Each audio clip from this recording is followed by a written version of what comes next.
Imagine a world where the hunter of the continent, Geralt of Rivia, steps into the grim darkness of the 41st millennium. Hive cities burned, Daemons lurking in every shadow, and even the mighty space marines questioning his presence. With the warp itself conspiring against him, how does a witcher survive when monsters are no longer bound by the laws of nature? One wrong move, and the Daemons, or worse, the Imperium itself, could claim him forever. What happens when steel, signs, and human cunning meet the overwhelming horrors of Warhammer 40K? Brace yourself. The hunt has begun, but the prey might just be the universe itself. Geralt of Rivia had known danger, darkness, and death across countless lands, yet nothing in his long life as a witcher had prepared him for the world he now found himself in. One moment, he had been tracking a wraith deep within the swamps of Kaer Morhen, the air thick with mist and the familiar stench of decay. And the next, he was no longer in his world at all. The ground beneath his feet was hard and cracked, unlike any soil he had ever walked on, darkened by ash and scorched by some endless fire that seemed to simmer beneath the surface. The sky above was a sickly orange, fractured by jagged streaks of green lightning that danced erratically across the horizon. He instinctively drew his silver sword, its cold edge gleaming faintly in the dim, polluted light, sensing immediately that this world was alive with threats far beyond ordinary monsters. Around him, structures loomed, enormous spires of metal and stone, adorned with grotesque, gargoyle-like statues that seemed to leer at him from every corner. The smell of ozone and charred flesh hung thick in the air, and the distant roar of engines and artillery made it clear that this was a world consumed by constant warfare.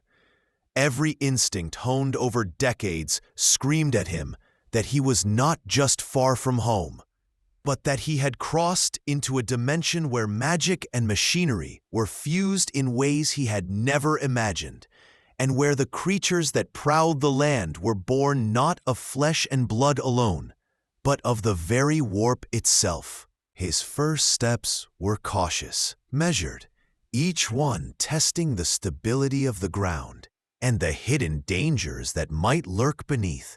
The streets were littered with remnants of what could only have once been a city, though it bore no resemblance to the settlements of the northern kingdoms he knew.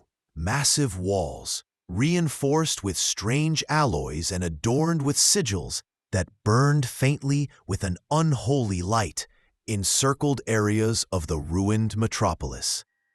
Here and there, he caught glimpses of humanoid figures, clad in armor that gleamed with an unnatural sheen, their movements purposeful and unnervingly precise.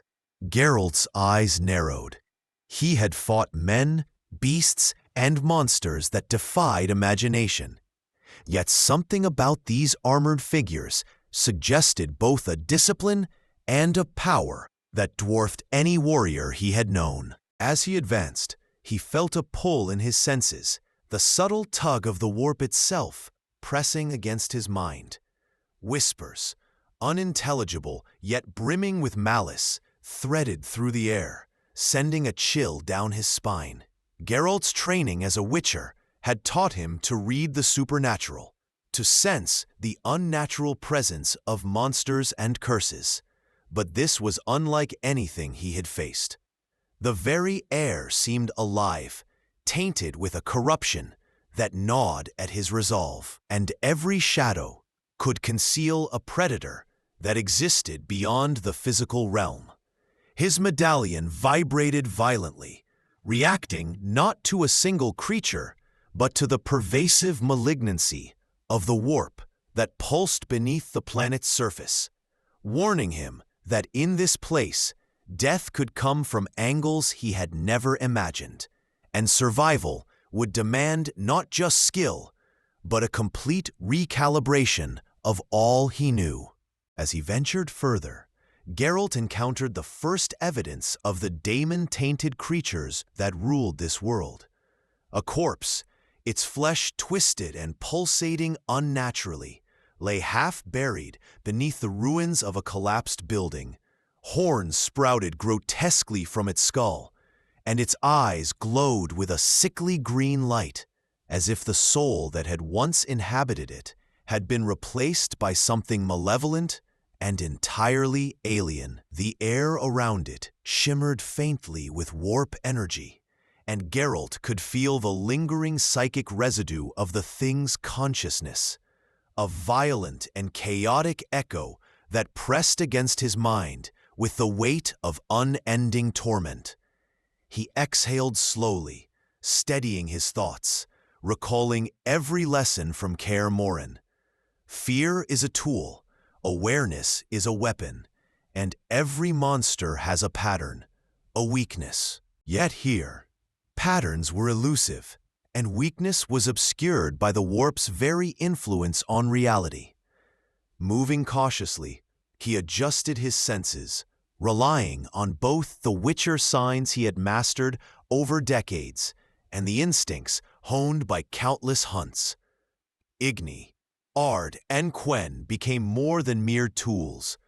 They were extensions of his will, necessary to navigate a world where every shadow could be alive, every sound a precursor to a lethal attack. He realized quickly that knowledge of monsters from his world offered little advantage.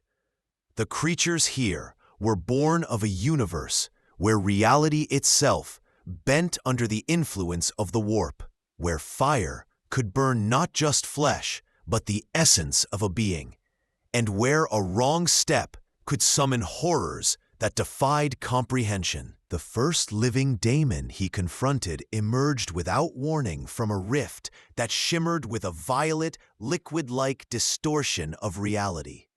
Its form was ever-shifting, a mass of claws, teeth, and burning eyes that coalesced into a figure vaguely humanoid but grotesquely exaggerated. Geralt's silver sword felt heavier but necessary as he met the creature's charge with precision and reflex honed over decades. Each strike was calculated, every parry a dance with death itself. Yet the creature's body seemed to absorb and warp around his attacks, its essence partially existing in a realm he could not touch. He realized instinctively that this hunt would be unlike any other. He was no longer merely tracking a monster to kill it. He was studying the very nature of chaos, learning to perceive and exploit weaknesses in beings that could twist reality itself. Each encounter left marks not just on his body, but on his psyche, a constant reminder that the rules he knew were suspended in this world, and that survival required adaptation far beyond his previous experience. Geralt's thoughts raced even as his actions remained calm and precise, a testament to the discipline and training that had kept him alive through wars, curses, and the unending brutality of the continent. The realization hit him that in this grim darkness, the true hunt was not just against monsters, but against the very corruption that threatened to consume everything he had ever known as reality. The wind shifted, carrying with it the smell of ozone and burning metal, and Geralt paused, scanning the ruined streets for movement. The horizon was dotted with spires that seemed alive, writhing slightly as if breathing, and he could hear faint echoes of machinery intermingled with unnatural, discordant sounds that suggested the presence of more daemonic entities. He adjusted his grip on his sword, his mind already mapping possible paths of approach and retreat, analyzing terrain and energy fluctuations in ways that felt almost instinctive. Every sense was heightened, every moment a balancing act between caution and aggression, as he stepped forward into the unknown, aware that each step might bring another encounter, another test of skill, courage, and cunning. He felt the weight of the world, or rather worlds, pressing down upon him, a reality so alien that it demanded respect, vigilance, and an unyielding resolve. As he moved deeper into the heart of this daemon-infested domain, he realized that his journey would be a constant dance with madness, danger, and the unknown, and that every monster he had faced before was but a shadow of the horrors awaiting him in the grim darkness of the 41st Millennium. The first true test of Geralt's adaptability in this alien, war-torn universe came sooner than he expected. As he navigated the twisted remnants of a Hive city, the ground beneath him shuddered violently, dust and debris cascading from cracked walls as a guttural, inhuman roar reverberated through the streets. Out of the shadows, a bloodletter of corn manifested, its form flickering as if pulled from another dimension entirely. Muscles twisted and fused with raw warp energy, crimson skin streaked with black veins, eyes burning with an unholy light. It charged with a speed and ferocity unlike any creature Geralt had ever faced. Every instinct in his body screamed that this was no ordinary monster. The bloodletter's blade-like claws swung with devastating precision, the air itself seeming to warp around its movements. Geralt's medallion pulsed violently against his chest, vibrating not just with the presence of a monster, but with the raw, chaotic energy that emanated from a being born in the heart of the warp. He dropped into a fighting stance, his silver sword raised, calculating the trajectory of each strike in real time. Despite the creature's size and unnatural movements, he relied on the reflexes that had saved him countless times against wraiths, strigas, and fiends in his own world. A leap to the side, a swift arc of the silver blade, and the creature's claw narrowly missed, tearing through his armor. The ground trembled with the force of its momentum, and Geralt realized that raw power alone would not suffice. He needed to read its rhythm, anticipate its warp-tainted patterns, and exploit openings that existed not in brute strength, but in precision and timing. As the bloodletter advanced, Geralt sensed the very air around him thrum with malevolent energy. It was a subtle pressure, almost imperceptible at first, but growing more insistent with each heartbeat. The creature's essence was tied to the warp in a way that made every attack it launched unpredictable, almost like trying to fight a storm given form. Geralt's mind raced through possible tactics, signs he had relied on before: Ard to push back, Igni to scorch, Quen to protect. Required modification in this realm, where the laws of physics bent and magic intermingled with raw psychic energy. He adapted quickly, weaving Ard to disrupt the bloodletter's momentum rather than push it away, combining it with precise slashes aimed at joints and areas where its otherworldly anatomy seemed vulnerable.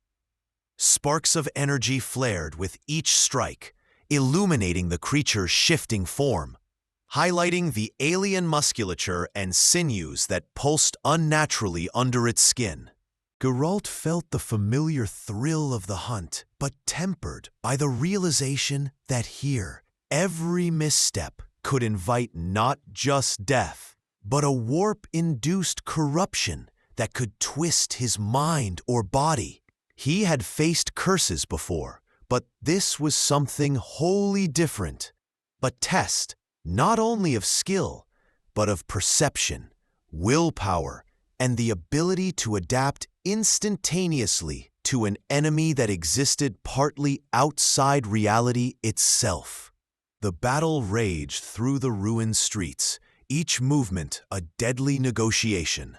The bloodletter lunged with horrifying agility, disappearing and reappearing in brief flashes, its claws slicing through debris and stone as if reality itself allowed it to bend.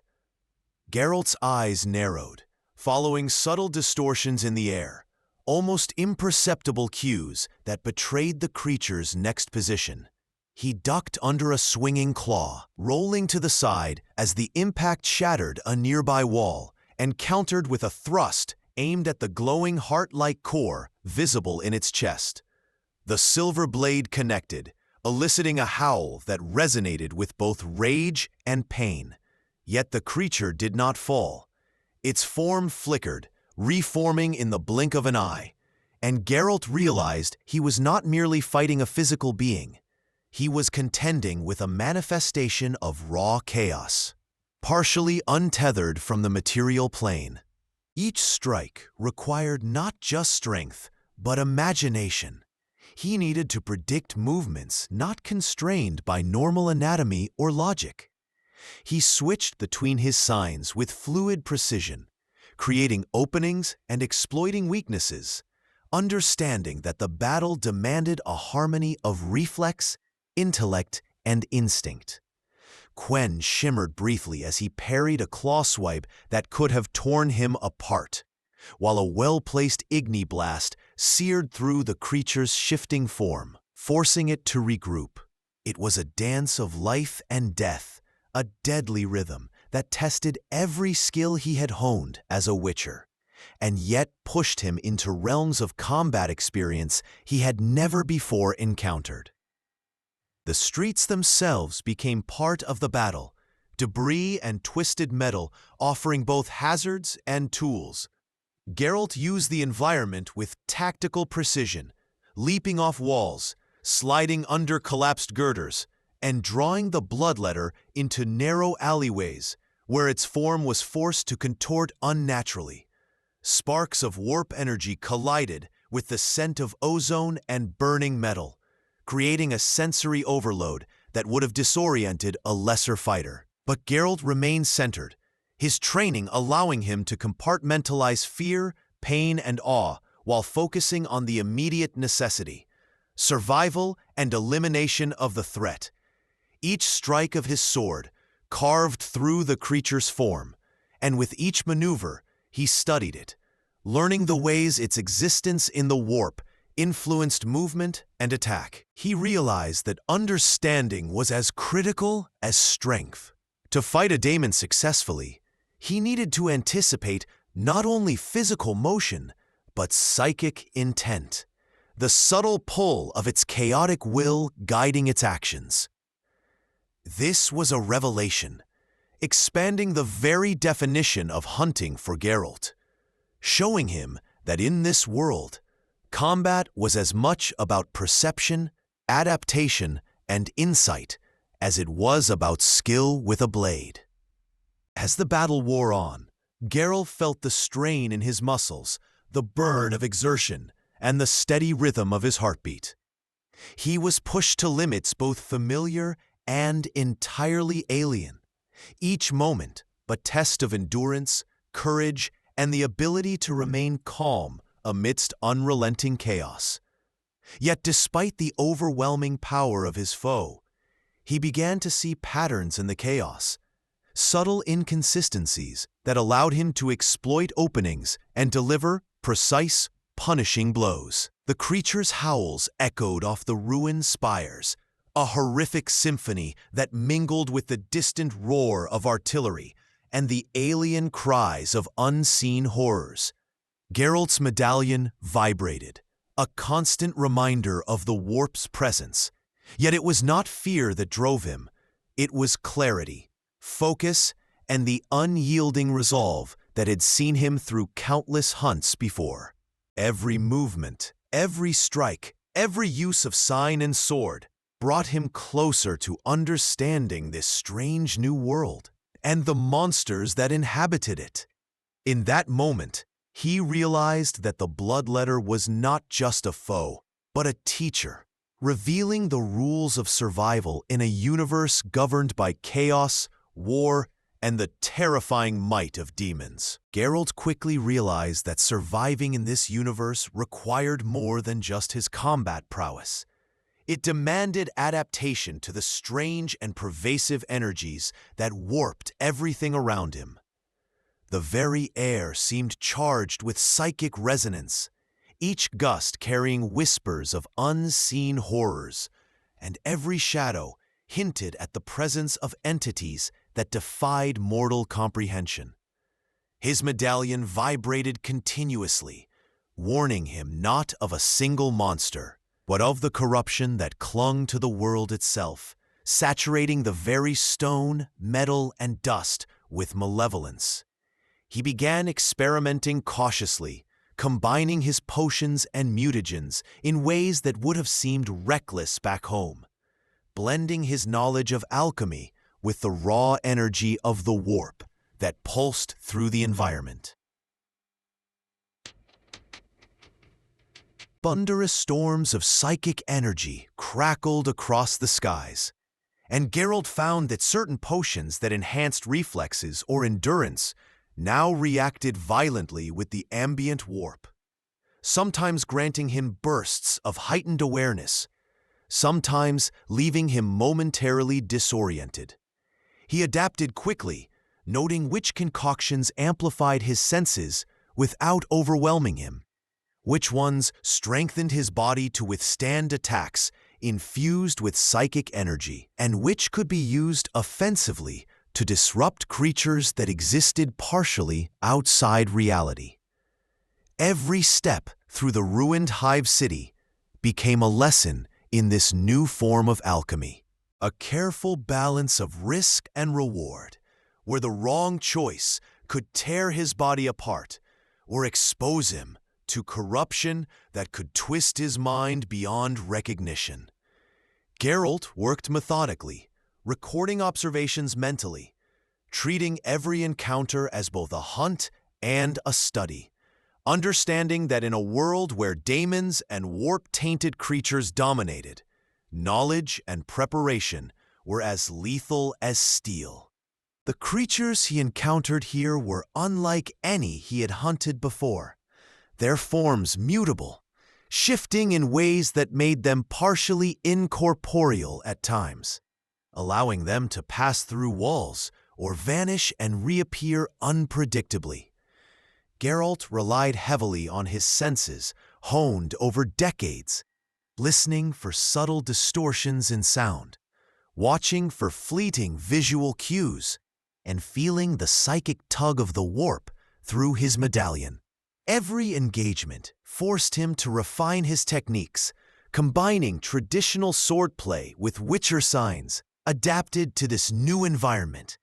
Ard became a tool, not just to push or stagger, but to destabilize the very fabric of a creature's warp-infused form, momentarily anchoring it in reality so that a precise strike could find purchase. Igni no longer served merely to scorch flesh. Its flames, when focused, could disrupt psychic energies, forcing creatures to reveal weaknesses that were otherwise invisible.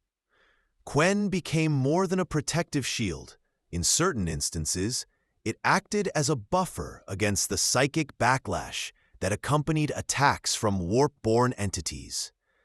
Through trial and error, Geralt began to understand that the battlefield itself was alive, each environment exerting influence over both him and his enemies, and that survival required the constant recalibration of his techniques, potions, and tactics in response to the shifting energies around him. One particularly harrowing encounter illustrated this new reality vividly. In a ruined sector of the Hive city, Geralt encountered a Daemon whose very presence distorted the ground and air around it. Each step it took left blackened scorches and faint psychic aftershocks, disorienting and destabilizing anyone nearby. Geralt's first instinct was to attack conventionally, but the moment he struck, the creature's body rippled and reformed, absorbing his energy and lashing back with tendrils that seemed to exist both in the material and warp plane simultaneously. He leapt back, barely avoiding a strike that could have impaled him, and quickly realized that brute force alone would not suffice. Instead, he combined his alchemical knowledge with his understanding of signs, casting a modified Yrden trap using a mixture of powders and glyphs etched into the ground, creating a zone that temporarily tethered the creature's form to reality. Within this zone, his silver sword could bite, and each strike rang true, forcing the Daemon to retreat and reform elsewhere. The experience impressed upon him the necessity of blending intellect, instinct, and his Witcher tools in ways that transcended traditional combat, proving that adaptation was not merely advantageous, but essential for survival in this universe. As he continued to traverse the city, Geralt experimented further, combining potions and oils in new ways to exploit the weaknesses of these warp-tainted entities.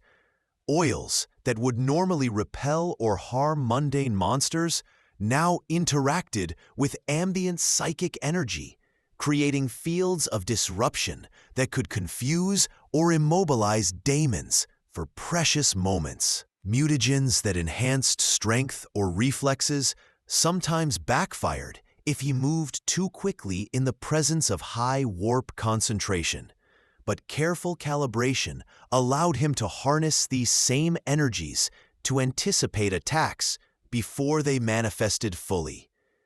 Even the environment itself offered tools. Warped metal structures could conduct psychic currents, and residual energy from fallen creatures could be absorbed into his alchemical mixtures to enhance their potency. Geralt approached each encounter with meticulous observation, noting the effects of light, sound, and psychic distortion on both himself and the creatures around him. His mind, trained to adapt to the constantly shifting challenges of the Northern Kingdoms, now found itself in a higher stakes game, one where every choice carried immediate and often brutal consequences, yet where ingenuity could turn even the most alien of threats into a manageable challenge. Through these trials, Geralt began to internalize a profound truth about this universe. Mastery was not a matter of overpowering foes, but of understanding and integrating the alien forces around him into his skill set.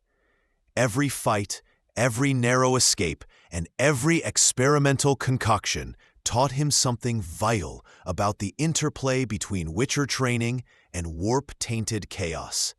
The warp was not merely a source of danger, it was also a source of information. A living force that could be read, manipulated, and anticipated if one approached it with intelligence and caution. Geralt's senses became sharper, his reflexes faster, and his mind more attuned to the subtle rhythms of this corrupted reality. Each step forward deepened his understanding of how to survive and hunt in a world where monsters were not only physical, but metaphysical, existing in spaces that strained the limits of perception and logic. By combining his experience, instincts, and new methods of alchemical and magical adaptation, he began to carve a path through the chaos, learning not just to endure this hostile environment, but to engage it on his own terms, crafting strategies that balanced cunning, skill, and courage against the unpredictable forces of the warp. Geralt's presence in this war-torn universe did not go unnoticed for long. As he navigated the twisting alleys and shattered plazas of the Hive city, his movements observed with both curiosity and suspicion. He began to sense that he was being watched by eyes far sharper and more calculating than any ordinary humans. Imperial banners, tarnished by soot and blood, hung from crumbling spires, and the distant hum of machinery suggested that the city was not entirely abandoned, that forces loyal to the Imperium were still active despite the surrounding chaos. It was only a matter of time before the Inquisition, the secretive and often merciless enforcers of the Emperor's will, became aware of this strange outsider.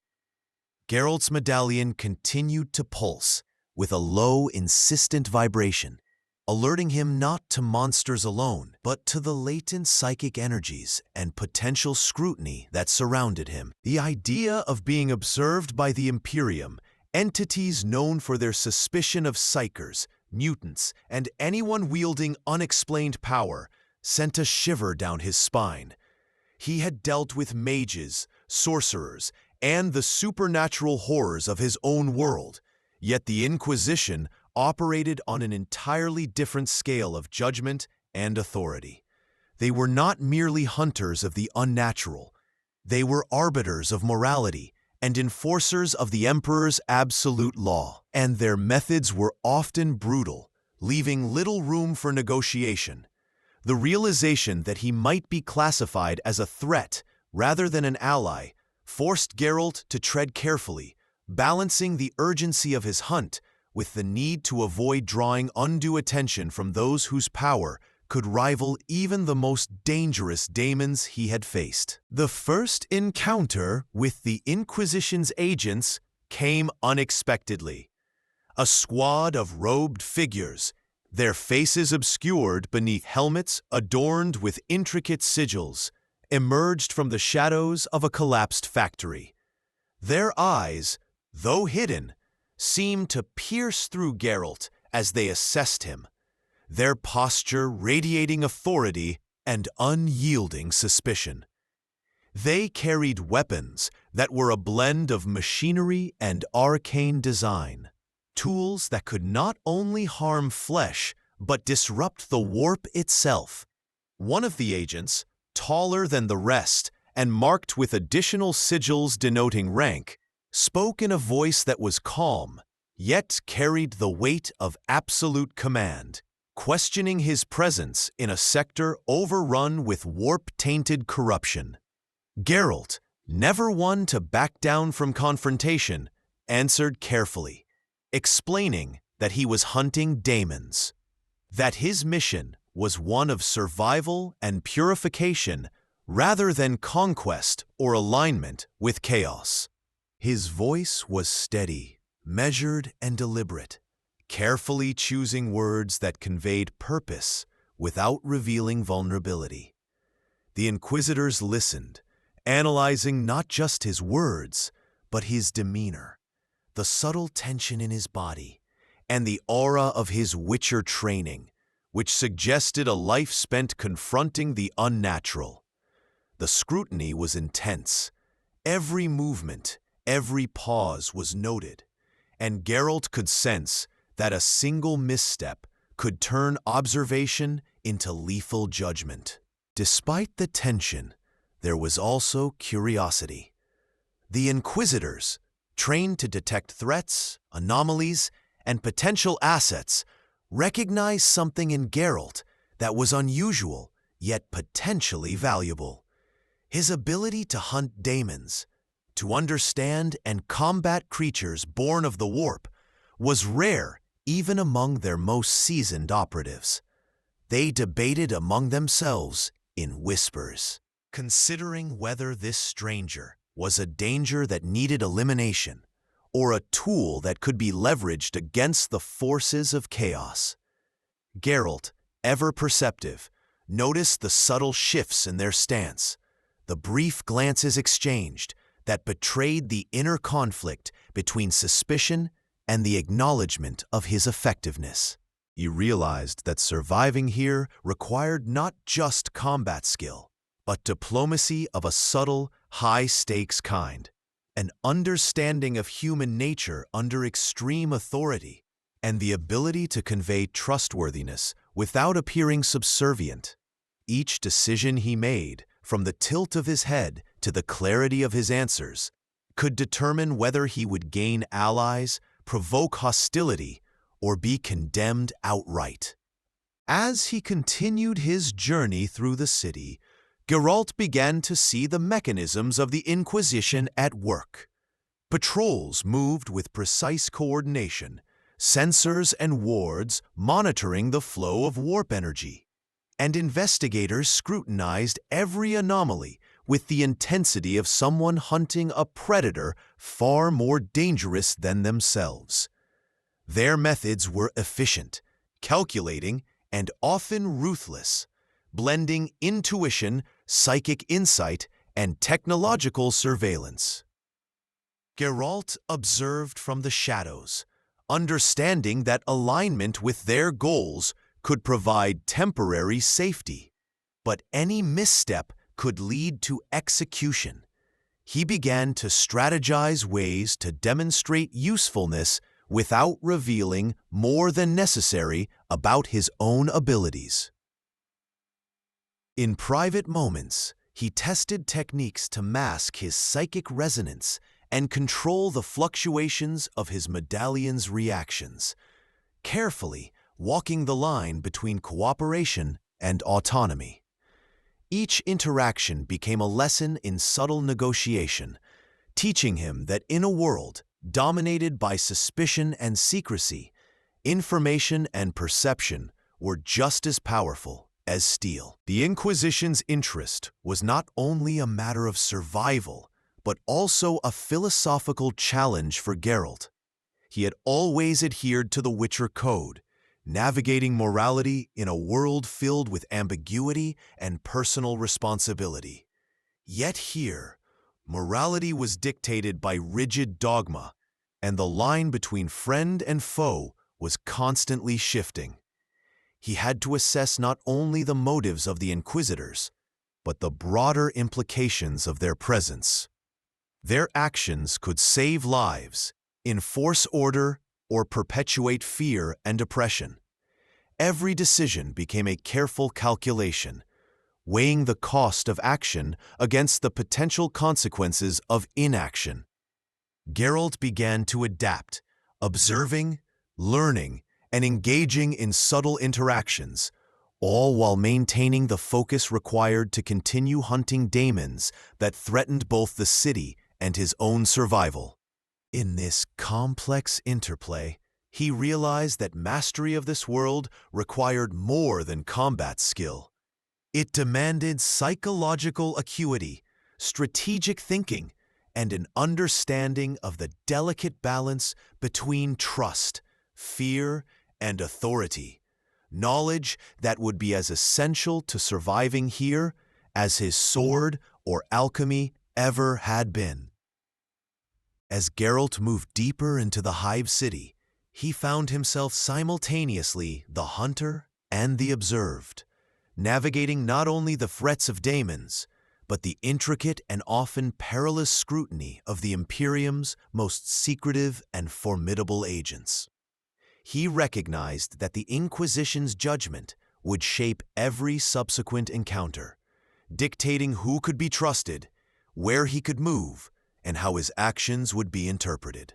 Each interaction reinforced the idea that in this grim darkness, survival relied not only on strength, skill, and cunning, but also on the delicate dance of perception, morality, and diplomacy. A challenge that tested the very essence of what it meant to be both human and Witcher, in a universe consumed by war and the ever-present influence of the warp. Geralt's first encounter with a Daemon prince was unlike anything he had ever faced, a confrontation that tested not only his physical abilities, but the very limits of his perception and willpower. Rumors of a towering warp-infused monstrosity had reached him through whispers of terrified survivors and the subtle readings of his medallion, which pulsed with an intensity he had never before experienced. As he approached the heart of a ruined fortress, the air thickened with malevolent energy, oppressive and suffocating, bending the shadows and warping the ground beneath his feet. Every instinct screamed that this was no ordinary hunt, and Geralt advanced cautiously, scanning the ruins for signs of movement or psychic disturbance. Then, without warning, a rift tore open above the central plaza, a twisting vortex of violet and green energy that defied comprehension. And from it emerged the Daemon Prince. Its presence was immense, a fusion of sinew, horned skulls, and burning eyes, radiating power that seemed to distort reality itself. Around it, the very air shimmered and pulsed, and Geralt could feel the psychic pressure pressing against his mind, demanding attention, testing his mental fortitude. He gripped his silver sword tightly, recognizing instinctively that this battle would not be won by strength alone. Every movement, every calculation had to be precise, for a single misstep could be fatal. And yet the stakes were more profound than survival. This encounter would teach him about the true nature of chaos and the way warp energy could be wielded as a weapon. The Daemon Prince moved with an unnatural grace, its limbs bending at impossible angles, muscles coiling and uncoiling with the fluidity of a living nightmare. Each step it took left scorch marks in the stone, the ground itself reacting violently to its presence. Geralt's eyes scanned relentlessly, searching for weak points, unnatural pauses, or moments of hesitation. Knowing that he had to exploit the creature's form and predict its movements in ways that conventional combat training could never prepare him for. The first clash was terrifyingly close. The Daemon's claw struck the ground just inches from him, sending shards of debris flying in every direction, while a psychic wave pulsed through the plaza, forcing him to brace against an invisible force that threatened to tear his mind apart. He countered instinctively with ard, pushing against the psychic pressure as much as the physical attack, and followed with a series of precise strikes, aiming for the glowing core that pulsed faintly beneath its warped skin. The blade connected, eliciting a roar of fury that reverberated through the twisted metal and stone around him. Yet the Daemon did not falter. Its body shimmered and shifted, partially phasing in and out of reality, and Geralt realized that each successful strike required timing, observation, and an understanding of how the warp shaped its form. He adjusted his tactics, weaving between attacks, using Quen to shield against psychic backlash, and deploying Igni not to burn flesh, but to disrupt the energy coursing through its body. Every maneuver was a delicate balance of aggression and defense, the outcome uncertain at every moment, yet he pressed on, driven by the same determination that had carried him through countless hunts back home. As the battle escalated, the environment itself became an unpredictable ally and adversary. Rubble shifted as the Daemon Prince struck the ground with enormous force, creating hazards and obstacles that Geralt had to navigate while maintaining focus on his foe. Warp energy radiated outward, causing hallucinations and distorting his perception, making the air shimmer with false images of the creature, shadows that lunged with teeth and claws that did not exist. Geralt's training as a witcher proved invaluable. He relied on instinct honed over decades, learning to filter truth from illusion, distinguishing the real threat from the warp-induced mirages. He moved fluidly, a combination of precise footwork, tactical positioning, and acute awareness of both the physical and psychic landscape. Each strike, each defensive maneuver, was informed by rapid assessment, trial and error, and a deepening understanding of the creature's pattern. The Daemon Prince's attacks were brutal and unrelenting, each one carrying the weight of warp energy. And yet, Geralt found that observation, adaptability, and careful use of his signs allowed him to anticipate and counter strikes that seemed impossible to predict. The psychic battle was as intense as the physical one. The Daemon Prince lashed out, not just with claws and horns, but with a torrent of psychic energy that sought to invade his mind, revealing fears, doubts, and memories he had long buried. Geralt felt the familiar tug of the warp, a chaotic pull on his thoughts and emotions, and he had to focus intensely, using meditation and internal discipline to maintain clarity. Every moment of distraction could be fatal. Yet he discovered a strange synergy. The more he understood the psychic flow of the creature, the more he could exploit it, directing energy bursts with igni, or timing strikes to coincide with moments of psychic vulnerability. He adapted his potions to enhance mental clarity, blending his knowledge of alchemy with the alien energies around him, and discovered that the Witcher senses could detect subtle fluctuations in warp energy, allowing him to anticipate attacks before they fully manifested. This was a revelation, teaching him that in this universe, hunting was not merely physical, but required mastery of mind, body, and the chaotic energies that permeated all things. As the clash continued, Geralt's understanding of the Daemon Prince deepened. He saw that its form was not merely monstrous, but also a reflection of the chaos it had embraced. Each movement a balance of strength, speed, and psychic manipulation. He adjusted continuously, finding openings in its movements, exploiting the brief moments when the creature's focus on him created slight vulnerabilities. His sword danced in fluid arcs, quenching psychic blasts with precise positioning, while his signs disrupted the energies coursing through the Daemon Prince's form. He began to anticipate patterns not by instinct alone, but by observing the subtle rhythms of warp energy and the creature's responses to pressure, learning to navigate the battlefield as both hunter and strategist. In that moment, Geralt realized that this encounter was a test not only of skill and courage, but of perception, ingenuity, and adaptability on a scale far beyond anything he had previously faced, and that every second of engagement would deepen his understanding of the terrifying yet fascinating nature of the warp and the monsters it could spawn.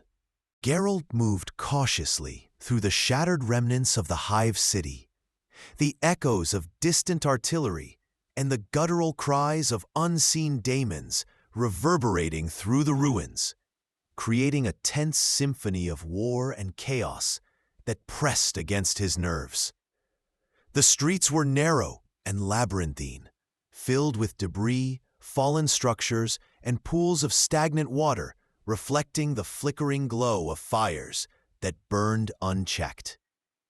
Imperial Guard squads patrolled intermittently, their disciplined movements and thunderous weaponry a stark contrast to the unpredictable, chaotic threats that lurked just beyond their lines. Geralt understood quickly that collaboration with these human forces required careful observation and subtle coordination. He could not simply impose his own methods, nor could he afford to act without considering the broader tactical situation. He fell into step with a unit, moving cautiously through a ruined plaza, their lasguns raised and eyes scanning every shadowed corner for signs of demonic activity.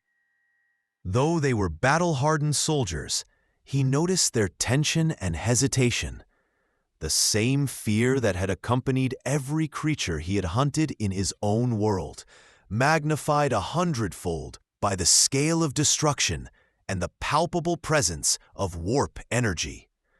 Geralt observed their movements, learning their rhythms, and subtly adjusting his own actions to complement theirs, stepping into the shadows to flank threats, warning them with quiet gestures when his Witcher senses detected dangers they could not perceive, and using his knowledge of traps and predator behavior to anticipate ambushes. It was a delicate dance, a blend of guerrilla tactics, observation, and precise intervention, requiring him to maintain the balance between stealth, aggression, and tactical awareness. The first real engagement occurred in a half-collapsed industrial sector, where the walls themselves seemed infused with warp-tainted energy, pulsating faintly as if alive. A daemon emerged suddenly from a rift, its body a grotesque combination of sinew, claws, and shifting faces that screamed in unison, a cacophony that assaulted the mind as much as the senses. The Imperial Guardsmen opened fire, their lasguns cutting streams of red light across the darkened expanse. Yet the daemon moved with unnatural agility, weaving between their volleys, reforming as though the very shots passed through phantoms of its essence. Geralt recognized immediately that conventional tactics alone would not suffice. He leapt forward, weaving his own combat style seamlessly with theirs, using Ard to disrupt the creature's movements, creating openings for both his silver sword and the guard's disciplined fire. He adapted his signs to enhance coordination, momentarily freezing the creature mid-lunge, allowing the squad to strike with lethal precision. The collaboration was tentative at first, each side wary of the other, yet necessity forged a rapid understanding. Geralt's skill complemented their firepower, and together they were able to contain a threat that individually would have overwhelmed either party. He moved fluidly, instinctively reading the battlefield, knowing when to engage directly, when to provide support, and when to manipulate the environment to maximize their advantage. The ruined industrial hall became a dynamic chessboard with debris, shattered machinery, and unstable flooring providing opportunities and hazards alike, and Geralt exploited each with precision, turning the environment into an ally rather than a liability. As the hunt progressed through the city, Geralt began to anticipate the tactics of warp-tainted creatures, noticing patterns in their behavior that allowed him to set traps and guide the Imperial squads effectively. He marked pathways with subtle alchemical signs and powders that disrupted the warp energy around the Daemons, providing both warning and minor damage when the creatures crossed them. The guardsmen, initially skeptical of these methods, began to trust his judgment as each encounter confirmed the effectiveness of his strategies. Geralt also learned from them, observing how they coordinated their fire, the use of suppressive volleys to manipulate enemy movement, and the importance of disciplined formations in controlling the battlefield. This mutual adaptation created a synergy, a fusion of Witcher instinct and Imperial military precision, allowing them to navigate sections of the city that would have been death traps for either operating alone. Yet every victory came at a cost. The Daemons were relentless, their numbers seemingly endless, and each engagement left scars on both the city and the humans who accompanied him. Geralt moved constantly, assessing the psychic signatures of creatures, predicting ambushes, and guiding the squad through streets and tunnels where chaos reigned, ensuring survival through a combination of foresight, skill, and strategic ingenuity. One particularly harrowing encounter took place in the lower levels of the Hive city, a labyrinth of service tunnels and ruined maintenance chambers that reeked of decay and warp corruption. A horde of lesser daemons emerged, their forms flickering and mutating as they advanced, surrounding the squad in moments. Geralt acted instantly, combining signs, swordplay, and tactical positioning to control the engagement. He used Ard to create openings and redirect attackers into the line of fire of the guardsmen, while Igni forced back clusters of enemies and illuminated the shadows to reveal hidden threats. He moved among them like a shadow, predicting the horde's chaotic movements, ensuring that none could slip through unnoticed. The guardsmen followed his cues, their disciplined volleys cutting swathes through the creatures, and together they executed a deadly rhythm, blending human firepower with Witcher ingenuity. Every corridor became a battlefield, every junction a trap, and every engagement a test of endurance, intelligence, and coordination.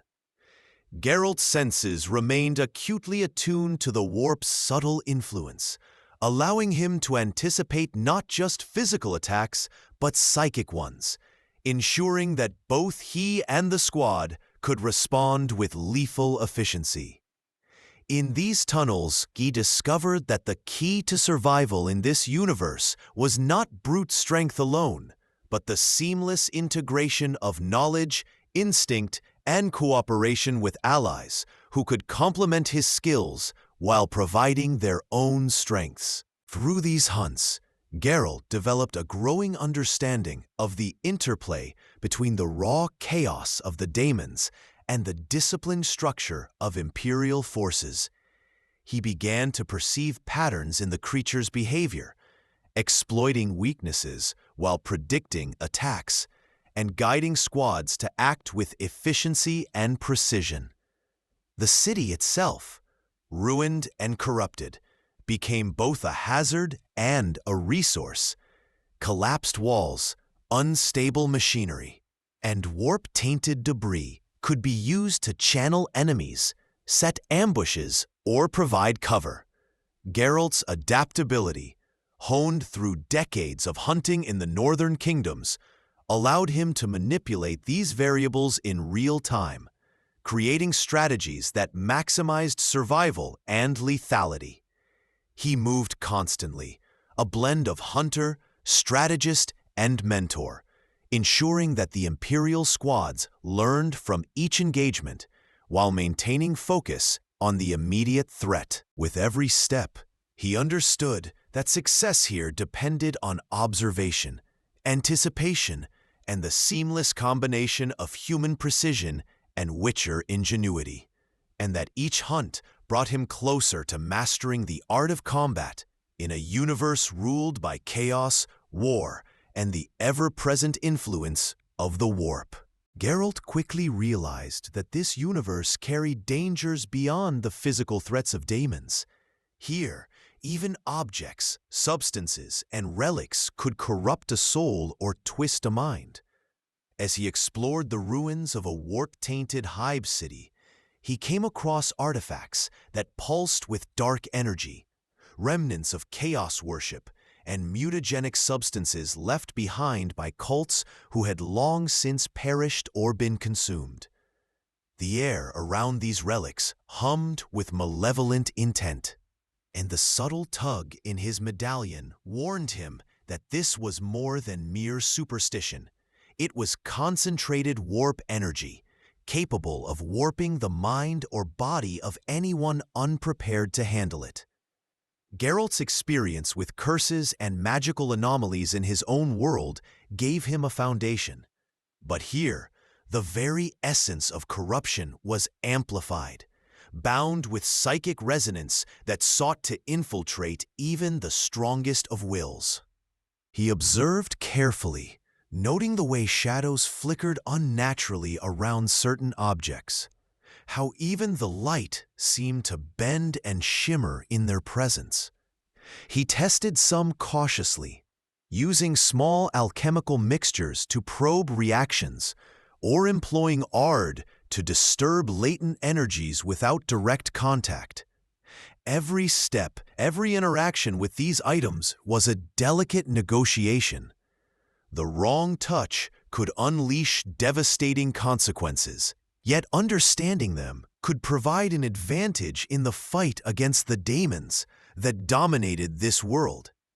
The line between utility and danger was razor-thin, forcing him to constantly assess risk and opportunity, balancing survival against knowledge and power. One day, deep within the labyrinthine corridors of an abandoned manufactorum, Geralt discovered a chest partially buried under rubble, inscribed with runes that pulsed with faint green light. The residual psychic energy made the hairs on his neck stand on end, and he approached cautiously, examining the inscriptions with the care of someone handling a volatile poison. He recognized symbols reminiscent of the chaos cults he had read about in fragments of Imperial records, and detected a mutagenic aura that hinted at transformative properties.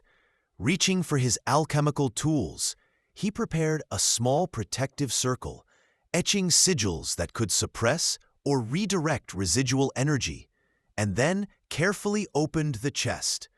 Inside lay several vials of thick, viscous liquid, swirling with colors that seemed impossible in the natural world, alongside twisted metal fragments shaped like claws and shards of bone. Instantly, he sensed the potential for corruption. These substances could enhance strength, speed, or perception, but at the cost of body, mind, or morality. Drawing on decades of experience with potions and mutagens, he began to experiment in controlled ways, analyzing the reactions when diluted, combined with other concoctions, or exposed to his signs. He discovered that certain mixtures, when tempered with specific alchemical compounds, could enhance his reflexes and resilience without triggering immediate psychic backlash, while others were far too dangerous, their effects destabilizing his body or causing visions that threatened to overwhelm his focus. Over time, Geralt developed a system for navigating these risks, blending Witcher alchemy with observation of the warp's influence. He learned to detect subtle changes in the aura of a room, the flicker of shadows, or the slight tug of psychic currents that indicated the presence of corruptive energy. Certain mutagens, when exposed to ambient warp energy, amplified his senses, allowing him to anticipate attacks from creatures partially outside reality. Others provided temporary boosts to strength or agility, but left him vulnerable to psychic backlash or hallucinations if overused. The key was moderation, observation, and timing, carefully integrating these alien substances into his existing repertoire of potions, oils, and signs. Every encounter became a learning opportunity. The more he experimented in controlled circumstances, the more adept he became at exploiting these artifacts without succumbing to their corruptive influence. His understanding of how warp energy interacted with organic matter grew, teaching him that knowledge and caution could transform potential threats into tactical advantages. The moral and psychological implications weighed heavily on him as well.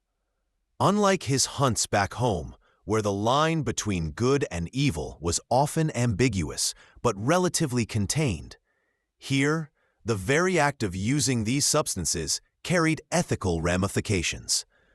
Warp-tainted mutagens could grant extraordinary abilities, but even a slight misjudgment risked eroding his sense of self, creating a dependency or twisting his instincts toward aggression and cruelty. Geralt reflected on his Witcher code, recognizing that the principles he had lived by, protecting the innocent, balancing morality, and confronting evil without becoming it, were now challenged in entirely new ways. Every choice in handling these substances demanded both strategic and ethical consideration.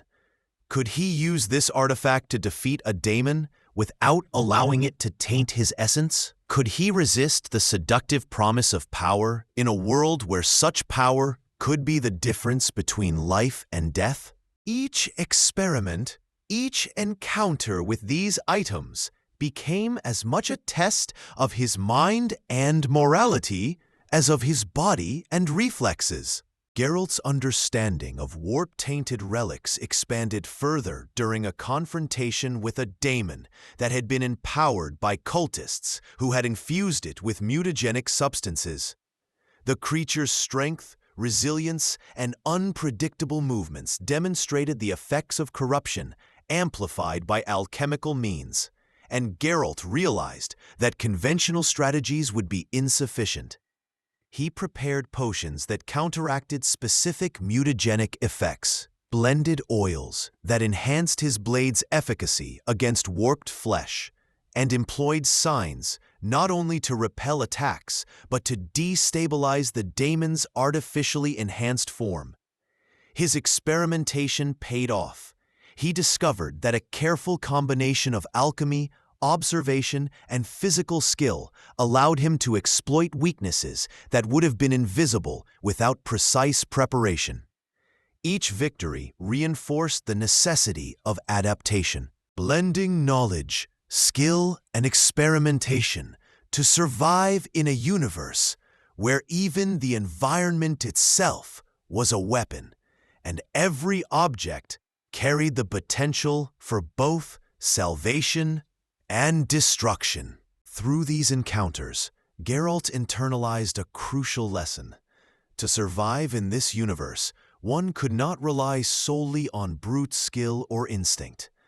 Mastery required understanding the alien energies that shaped reality, learning to manipulate dangerous substances, and balancing personal ethics against practical necessity. He became adept at reading psychic resonance, calibrating his alchemical creations, and integrating warp-tainted materials into his combat strategies without succumbing to their corruptive influence. In doing so, he turned what was initially a threat into a tool, expanding the very definition of what it meant to be a hunter, and reinforcing the principle that knowledge, caution, and adaptability were as essential as reflexes and steel when confronting the horrors of the 41st millennium. Geralt soon realized that the forces of chaos were not merely mindless predators. They were cunning, manipulative, and capable of bending even the strongest wills with promises of power and dominion. In the shadowed corridors of a partially collapsed Hive city, he encountered his first true test of moral and psychological resilience, a chaos cult that had survived the purges and skirmishes that had laid waste to the district. The cultists were unlike the Daemons he had faced. They were human, yet twisted by devotion to their dark masters, their eyes reflecting fanaticism and desperation. Symbols of Khorne and Tzeentch were painted in glowing pigments along the walls, and the air shimmered with warp energy that whispered faintly, seductively, in the minds of any who approached. Geralt could sense the psychic pull even from a distance, a tug at the edges of consciousness that promised strength, insight, and power beyond mortal limits. He recognized it immediately for what it was, a test, not of his reflexes or swordsmanship, but of his resolve, morality, and understanding of what it meant to remain human in a universe determined to twist the soul. Every instinct screamed that yielding to these visions would offer immediate advantage against the daemons he hunted. Yet he knew from experience that such power always demanded a price that eroded the self, the mind, and the very principles he lived by as a witcher. The cultists approached cautiously, murmuring incantations in a tongue that strained comprehension, their hands weaving signs that seemed to pull at the warp itself. They offered him visions of power, speed that could rival even the fastest hunts he had ever undertaken, strength that could topple towers, and insight that allowed perception of every weakness in the daemons he pursued. Geralt's medallion vibrated violently, warning him of both the psychic energy and the threat to his own integrity. His mind battled instinct and reason. He had faced temptation before, from power-hungry sorcerers and witches, yet this was different. The pull of the warp was a living, breathing presence, speaking directly to the ambition and fears he carried within, probing for cracks in his discipline. He felt an almost magnetic attraction toward the visions, a whisper in his mind that promised mastery over chaos itself. And yet, decades of training and experience grounded him. He remembered the lessons from Kaer Morhen. Every power comes with cost. Every shortcut hides peril. And the moral compass that guided him was as vital as any sword in a battle against darkness. Despite their offers, Geralt moved cautiously, analyzing the cultists' behavior, their formation, and the ambient warp energy that swirled around them. He observed that each member's actions were influenced by both devotion and fear, their power amplified through shared belief, but susceptible to disruption if their concentration wavered. He decided to turn their strength against them, blending subtle manipulation with decisive action. A carefully placed Igni burst illuminated the chamber, causing shadows to leap and distort, while a precise application of Yrden anchored the most dangerous individuals momentarily to the material plane. The cultists, taken aback by the sudden disruption of their psychic channeling, hesitated just long enough for Geralt to exploit openings, striking with the precision of a hunter who had faced countless monsters. His silver sword found purchase in warped flesh, and the energy that had threatened to overwhelm him was partially dispersed back into the environment, reducing the psychic threat. Each movement, each decision, required a balance of tactical insight and moral clarity. He could defeat them efficiently, yet the temptation of absorbing their power remained, testing his resolve against the promise of immediate advantage. As the battle progressed, Geralt realized that understanding the cultists' motivations was as critical as defeating them physically.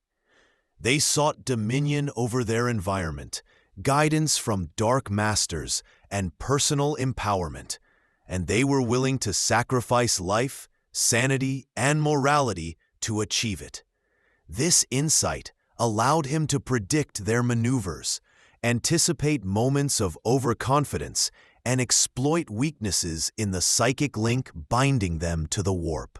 He combined brute force with cunning, using the environment, crumbling walls, narrow passages, and unstable flooring to limit their mobility, forcing them into positions where their psychic energy became unstable.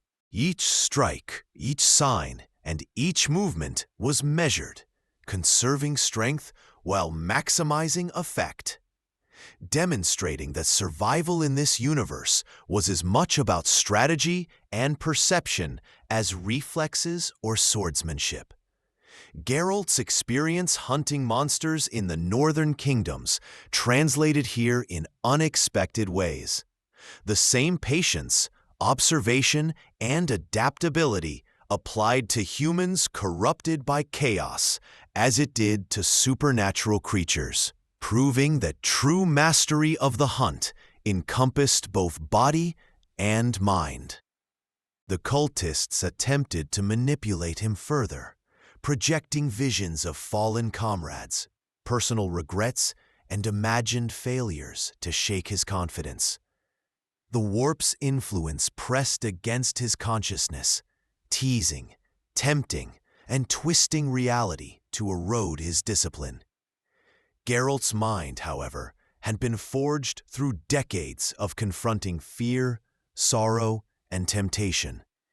He focused on his principles, drawing on the code that had guided him through countless hunts. Remain vigilant, act with purpose, and let neither fear nor desire dictate his choices.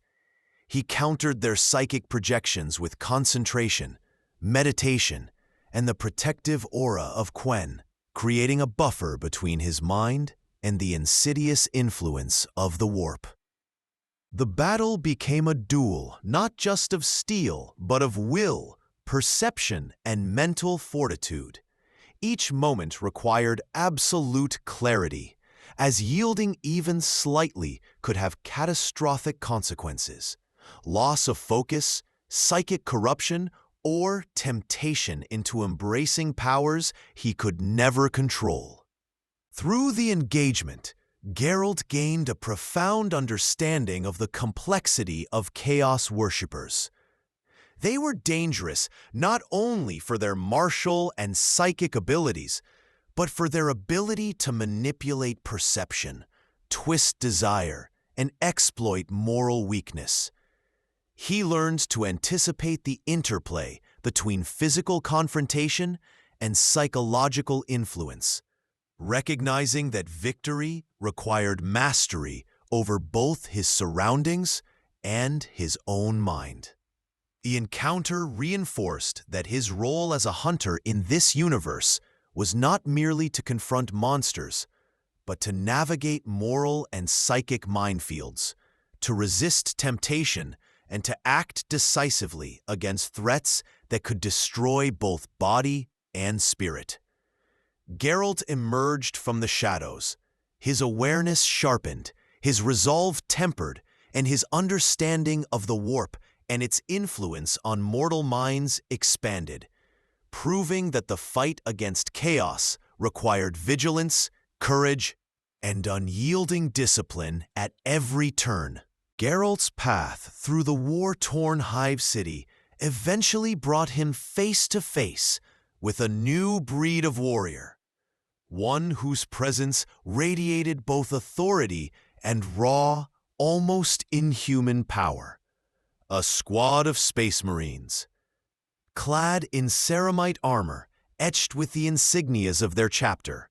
Their sheer size and disciplined posture made him momentarily pause, recalibrating his instincts as a hunter.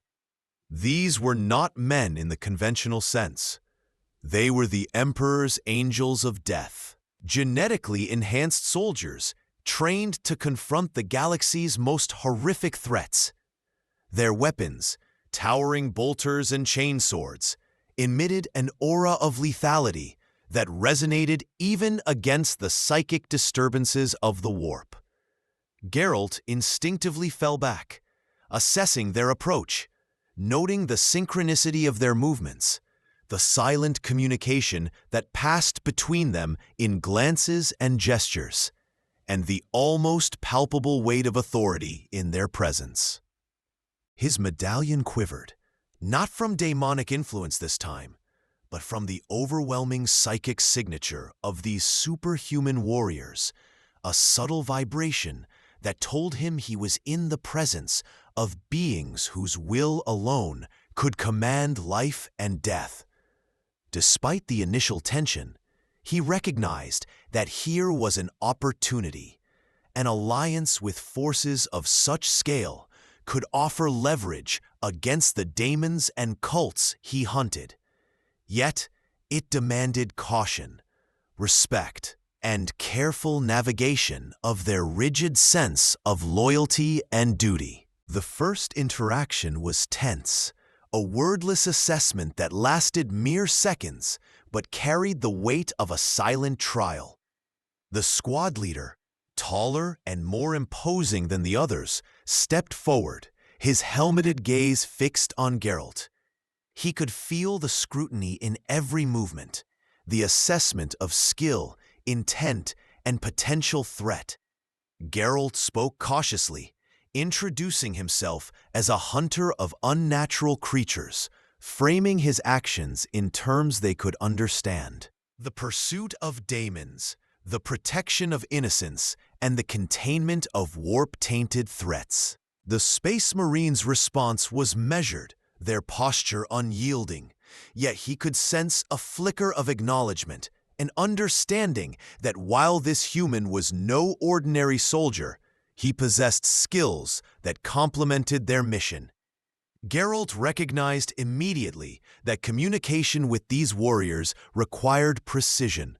Words mattered, gestures mattered, and any misstep could escalate into hostility. He adapted, combining diplomacy with quiet confidence, projecting competence and trustworthiness without diminishing his independence or appearing subservient. Once the tentative trust was established, Geralt joined the squad in the field, moving alongside them through the shattered avenues of the Hive city. The contrast between their movement and his own was stark. They advanced with disciplined precision, weapons raised, scanning every angle, while he wove through shadows and debris, his senses alert for threats beyond their immediate perception. Together, they formed an unconventional but effective hunting unit. Geralt's Witcher senses allowed him to detect subtle warp fluctuations, ambush points, and the presence of hidden cultists or lesser daemons, while the Space Marines provided overwhelming firepower and resilience, capable of holding the line against threats that would have crushed ordinary humans. Their combined tactics created a synergy. He could manipulate enemies into kill zones with Yrden, disrupt warp energy with Igni, and then the Marines could capitalize with bolter fire and close-quarters precision. Each engagement was a lesson in cooperation, observation, and adaptation, as Geralt learned not just to fight alongside these giants, but to anticipate their strategies, complement their strengths, and cover gaps that even their enhancements could not fully address. The first true test of this alliance came when they encountered a Daemon-infused war machine, a hybrid of corrupted flesh and imperial machinery, its movements erratic and powered by raw warp energy. The squad hesitated briefly, recognizing the unprecedented threat, and Geralt acted instinctively, assessing the creature's weaknesses and initiating a combination of signs and attacks that disrupted its balance. A well-placed Igni blast weakened the warp conduits, while Ard staggered its momentum, giving the Space Marines an opening to concentrate fire on exposed joints. The coordination was near perfect, each action informed by observation, instinct, and training, blending Witcher agility and insight with superhuman strength and firepower. Geralt marveled at their resilience, the way their armor absorbed attacks that would have torn through ordinary humans, and how they maintained discipline and focus in the face of psychic and physical horror. He realized that while he relied on perception, adaptation, and individual skill, their power lay in unity, unwavering discipline, and absolute dedication to their mission. During quieter moments between engagements, Geralt observed the subtle humanity beneath the armor. He saw moments of reflection, gestures that honored fallen comrades, and a silent respect for the dangers of the warp, suggesting that beneath the ceramite and gene enhancements, these warriors carried the weight of duty and conscience. Geralt compared this to his own code as a Witcher, a life dedicated to confronting monsters, balancing morality with necessity, and surviving in a world that often demanded harsh choices. He recognized that despite the vast differences in scale and origin, their paths intersected through shared understanding of responsibility, discipline, and the relentless pursuit of justice in a universe consumed by darkness. As the joint hunts continued, Geralt adapted his own methods further, learning to anticipate the Space Marine's tactics and timing, ensuring that his interventions were complementary rather than redundant. He discovered that his unique abilities, tracking, detecting warp distortions, manipulating enemies through alchemy and signs, enhanced the squad's effectiveness in ways they could not achieve alone. Likewise, their presence allowed him to confront threats far beyond what he could manage single-handedly, providing both protection and opportunity to expand his understanding of this universe's complexities. Each battle honed their coordination, trust, and mutual respect, and Geralt came to appreciate that mastery in this universe was as much about collaboration, observation, and adaptation as it was about reflexes, skill, or raw power. He moved among them not as subordinate, but as an equal in purpose, a hunter whose knowledge of monsters and the warp offered insights that even superhuman warriors recognized as indispensable, creating a partnership forged in the crucible of combat, strategy, and shared survival.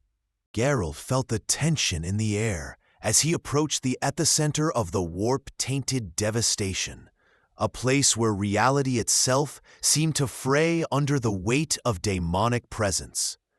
The ruins stretched endlessly, shattered spires clawing at the darkened sky, while the ground was littered with debris and the twisted remains of those who had dared challenge the forces of chaos. The psychic hum in the air was nearly unbearable, a constant vibration that threatened to overload his senses and cloud his judgment. And yet he pressed forward, each step measured and deliberate. He had faced Daemons before, but this confrontation promised to test everything he had learned since arriving in this universe. The limits of his reflexes, the adaptability of his tactics, the precision of his signs, and the resilience of his mind against the warp's insidious pull. The ground beneath him seemed to pulse with malevolent energy, and every shadow flickered with the possibility of unseen threats, forcing him to remain hyper-aware of both his environment and the creatures that might emerge from it. This was not merely a hunt. It was a crucible, a test of his mastery over the chaos surrounding him, and a challenge that demanded every ounce of skill, cunning, and courage he possessed. The first wave of demonic entities struck without warning, a writhing mass of sinew, claws, and shifting faces that attacked with coordinated ferocity. Geralt moved instinctively, dodging and weaving through the swarm with precision born of decades of hunting. Using Ard to stagger and disrupt, Igni to sear and disorient, and Yrden traps to anchor the most dangerous among them momentarily in reality. He observed patterns in their attacks, predicting movement not just through instinct, but through careful analysis of psychic signatures and warp energy fluctuations, learning to anticipate where the creatures would strike next. His silver sword flashed in calculated arcs, striking true, even against forms that partially existed outside of conventional reality, and he constantly adjusted his approach based on the unpredictable behavior of the Daemons. Every moment demanded split-second decision-making, balancing offense and defense while maintaining awareness of the shifting environment, the psychic turbulence, and the looming presence of even greater threats nearby. Geralt realized that brute force alone could not prevail. Victory depended on adaptability, observation, and the ability to exploit both physical and psychic vulnerabilities simultaneously. As the battle intensified, a massive Daemon emerged, its form larger than any he had previously encountered, its horns spiraling skyward, its eyes glowing with unholy intelligence. This was not merely a creature of instinct, but a predator capable of strategic thought, manipulating the battlefield to its advantage. The air around it shimmered with warp energy, and every movement radiated power capable of tearing flesh and mind alike. Geralt felt the pull of the warp, the seductive lure of power and domination, yet he resisted, focusing on his code and the tactical analysis of the preacher's patterns. He circled the daemon cautiously, noting the timing of its attacks, the rhythm of its strikes, and the fluctuations in its psychic output. Using a combination of precise sign application, alchemical enhancements, and swordplay, he created openings, disrupting its movements just enough to land blows, testing both his resilience and his capacity to adapt on the fly. The battle became a delicate dance, a war of anticipation, reflexes, and mental fortitude, where every strike and counterstrike had consequences that could determine survival or death. The environment itself became a critical factor in the confrontation. Collapsed spires, debris-laden streets, and warp-distorted terrain offered both hazard and opportunity. Geralt used these elements strategically, luring the daemon into precarious positions, exploiting unstable ground to hinder movement, and employing alchemical mixtures to amplify environmental effects. Smoke, fire, and debris created temporary cover, masking his movements while disrupting the creature's perception. Every step, every maneuver required calculation. Misjudgment could lead to a devastating strike or exposure to psychic backlash. Geralt's experience as a witcher, accustomed to reading the subtle cues of monsters and the environment, allowed him to adapt in real time, blending instinct with tactical acumen to survive encounters that would overwhelm ordinary combatants. The psychic strain was equally demanding. The daemon assaulted not only his body, but his mind, probing fears, regrets, and vulnerabilities, projecting visions that threatened to destabilize his focus. Geralt countered with meditation, mental discipline, and the protective aura of Quen, creating a buffer against the psychic onslaught.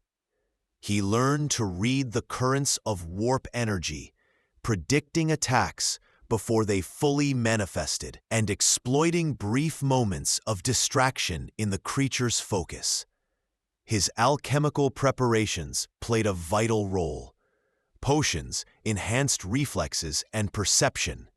Oils strengthened his blade's effectiveness against warp-twisted flesh, and mutagens temporarily increased endurance, allowing him to withstand both physical and psychic damage. Each engagement reinforced the necessity of integrating knowledge, skill, and preparation, proving that survival in this universe required mastery over multiple domains simultaneously. As the battle drew on, Geralt's strategic mind orchestrated a series of maneuvers to isolate and weaken the daemon. He exploited its overconfidence, using precise strikes to destabilize its form and carefully timed signs to disrupt its warp connections. His observations allowed him to anticipate attack patterns, create zones of control, and guide the battlefield to his advantage. The combination of acute perception, adaptive tactics, and unwavering discipline enabled him to survive encounters that would have destroyed lesser hunters. And each successful engagement reinforced the principle that in a universe dominated by chaos, intelligence and ingenuity were as lethal as any weapon. Geralt's mastery of the environment, understanding of warp energy, and skill in manipulating both physical and psychic threats allowed him to engage the ultimate adversaries with confidence, resilience, and lethal precision, embodying the essence of a hunter, perfectly attuned to a universe that was at once alien, hostile, and irresistibly challenging.